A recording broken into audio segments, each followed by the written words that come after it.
जी, बिल्कुल। मैं आता हूँ सुनील जोशी जी आपके पास, और इस बीच अजय शुक्ला जी भी हमारे साथ जुड़ गए हैं, वरिष्ठ पत्रकार। सर, आपका भी बहुत-बहुत स्वागत है। सुनील भाई, कर्नाटक हो, महाराष्ट्र हो, या इवन वेस्ट बंगाल में जो चल रहा है, भाजपा में कुछ बेचैनी बढ़ती लग रही है। कर्नाटक में विशेष रूप से जो गुजरात मॉडल को लादने की कोशिश की कि विजय रूपाणी की तरह लेटर ले लो, आप रिटायरमेंट ले लो, आप लिख के दे दो इलेक्टोरल पॉलिटिक्स में नहीं रहोगे। ये सब वहाँ फेल हो गया। थोड़ी बगावत हमको हिमाचल में नज़र आई थी वहाँ पर बीजेपी में, लेकिन इस लेवल की बगावत जो कर्नाटक में नज़र आई है, उसका मैग्नीट्यूड बहुत बड़ा है। तो इसका मतलब कुछ ना कुछ अंदर बीजेपी के अंदर चल रहा है।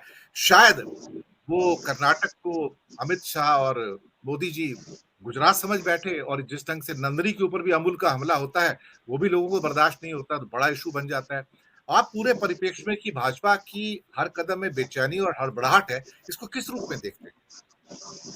तो पहली बात ये है कि जो हिंदी बेल्ट है वो उसमें बीजेपी ने यूपी और दूसरे जो स्टेट है गुजरात वगैरह से अच्छा काम कर लिया था, लेकिन साउथ में पहले से ही बीजेपी अपना ग्राउंड ढूंढती रही है और कहीं ना कहीं वहाँ कांग्रेस या रीजनल पार्टी है बहुत स्ट्रांग है। तो कोई चेहरा जैसे येदियुरप्पा का चेहरा है और दूसरा चेहरा, वो चेहरे ढूंढते रहते हैं और मैग्नीट्यूड वहां बनाने की कोशिश करता है और उसके सहारे बीजेपी का जो सेंट्रल थीम है, जो विकास और हिंदुत्व की बात करते हैं, कम्युनलिज्म आप बोलते हैं, वो विकास और हिंदुत्व बोलते हैं, उसका जो सारी फिलोसॉफी है वो कहीं ना कहीं इस्तेमाल करना चाहता है। तो बात क्या होती है कि उसको चेहरा अच्छा मिले, इसके लिए एक चेहरे को पसंद करते हैं तो दूसरा जो स्ट्रॉन्ग चेहरा लोकल होता है वो कहीं ना कहीं खिलाफ हो जाता है। और ये अंदर की जो बात रहती है तो वो इनफाइट चलती है, वो बाहर नहीं आती। लेकिन आप जो पॉलिटिकल नजर से देखते हैं कि जो हड़बड़ाहट है, जो घबराहट है, वो है कि रिस्क फैक्टर है। वहाँ रिस्क फैक्टर होने का ये कारण है कि इनफाइट जो चलती है वो बाहर नहीं आती, लेकिन पोलिंग बूथ पर वो आती है, कहीं ना कहीं अपने लीडर है उसकी छाप रहती है। तो और कांग्रेस उसमें खास करके राहुल गांधी ने कर्नाटक पर नजर बनाई है। और अभी एक उसने आपको पता है कि जातीय सर्वे की बात की है, जो इसको एक मंडल का रिपीट भी बोला जाता है।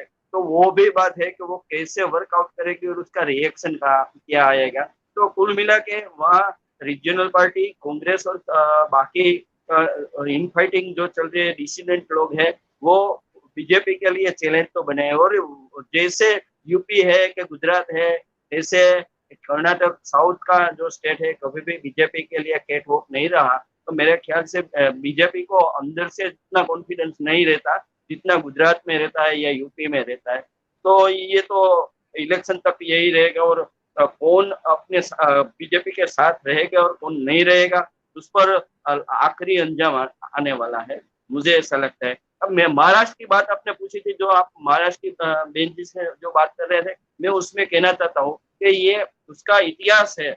महाराष्ट्र में जब से उद्धव ठाकरे और अमित शाह को, जब से दोनों ने फाइट हो गई थी और अमित शाह को उद्धव ठाकरे ने जैसे बाला ठाकरे अपने मातोश्री पर बुलाते थे वैसे बुलाया था, और सेंट्रल सेंट्रल जो पार्टी है उसके नंबर 2 को अपने वहाँ टर्म्स और कंडीशन वो टाइम जब दोनों का गठन था तब चलाया था, उसका रिवेंज अब हो रहा है। और बीजेपी को पता है महाराष्ट्र में कि जब तक अघाड़ी सरकार है या अघाड़ी है एनसीपी, जब तक ठाकरे उद्धव ठाकरे के साथ है तब तक वहाँ चैलेंज है उसके लिए।